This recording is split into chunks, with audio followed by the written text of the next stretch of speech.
Inspired by Korean beef bulgogi, these juicy burgers are easy to make, family friendly and packed full of flavour. Let's make something that maangchi would be proud of.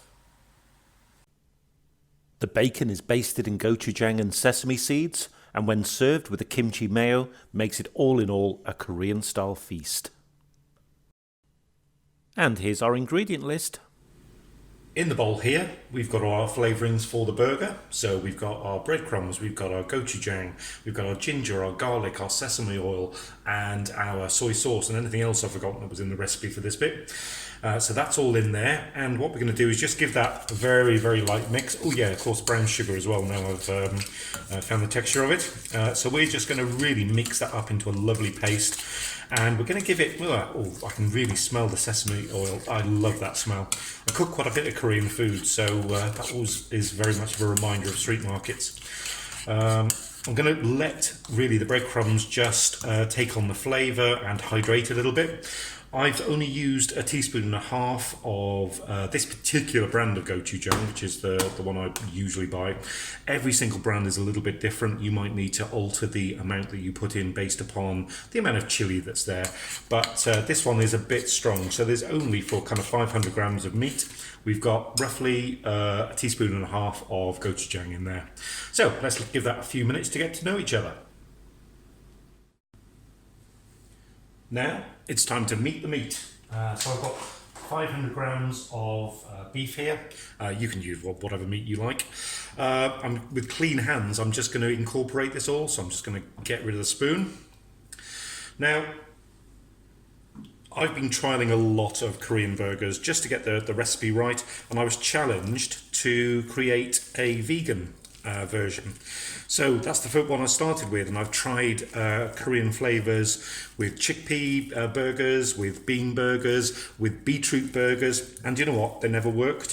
So much so that my best friend, when we were trialling some of the burgers, I made a chickpea and sweet corn burger as really the carrier for the flavours. And you know what? He said, "Congratulations, you've made Korean hummus." And you know what, as soon as he said it, I was like, yeah, it's not really a burger, is it? So unfortunately, I've tried, and I've had to resort back to meat. And I've tried this recipe a couple of times, and this is absolutely gorgeous. So now, probably needs a couple more minutes. We don't want to overwork the meat because it just becomes a bit stringy and a bit mushy. So I'm now going to make sure that all of that is combined. Next step. Onto our scallions or spring onion, depending upon what side of the pond you come from. They go in. I'm going to incorporate the spring onions, at least those that don't escape. And once that's incorporated, we can get on and make our burgers. Here we go. These are all combined now. I've let this rest for 5 minutes or so, and it's time to make our burgers now. This is going to make 4 big burgers, 6 standard size burgers, that kind of size. Nothing to stop you making these sliders for a party maybe, little mini burgers. These are actually cracking as a bite-sized burger. So let's go and form our burgers. Here they are, nicely formed. There's actually enough left over for another burger, but I'm only going to cook 4 at the moment. I'm actually going to bake these burgers. I've got the oven on at 200 degrees C, which is about 420 Fahrenheit. I've tried frying these in the past, but the sugar and the sugar in the gochujang especially tends to burn, and it burns very quickly. So that wasn't a particular success. So I'm going to bake these burgers. So they're going to go in the oven now for around about 15-20 minutes until obviously they're cooked through, which means we can get on with our sides. Here I've got some strips of streaky bacon, and there's going to be roughly 2 strips per burger. So what I've got as well is I've just put a little bit of sesame oil, some soy sauce and some gochujang in a bowl. Just going to mix those up now because we're going to use this as a little bit of a glaze for our bacon. So we're going to make basically a Korean or gochujang bacon, and we're just going to paste that on now. Nicely covered, and we're going to paste both sides. So I'm going to do this side, turn them over, and do the other. Now these are done both sides, into the oven for 10 minutes or so. Keep keep an eye on them. As I said about the sugar content in gochujang, it can burn quickly, so just keep an eye on them, but 10 minutes in a hot oven should be. So I've taken our bacon out after 5 minutes or so, and all I'm going to do now is sprinkle them just with some sesame seeds. And this is going to give a nice crunch. They're going to moisturise a little bit with the fat from the bacon, but it's going to give a really nice texture to that bacon. For our kimchi mayo, dead easy. A couple of tablespoons of good quality mayo.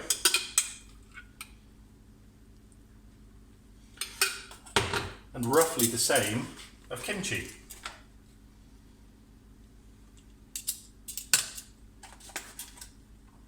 I'm using cabbage, but any of the kind of fermented kimchi vegetables work in theirs. And all we do, give it a blend and give it a pulse.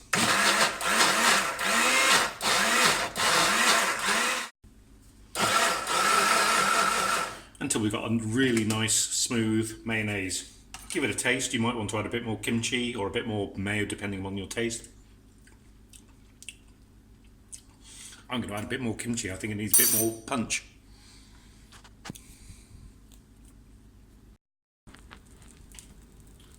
And so for our final step, what we're going to do is literally with a hot frying pan, I've given it a little bit of oil, we're just going to fry off some kimchi.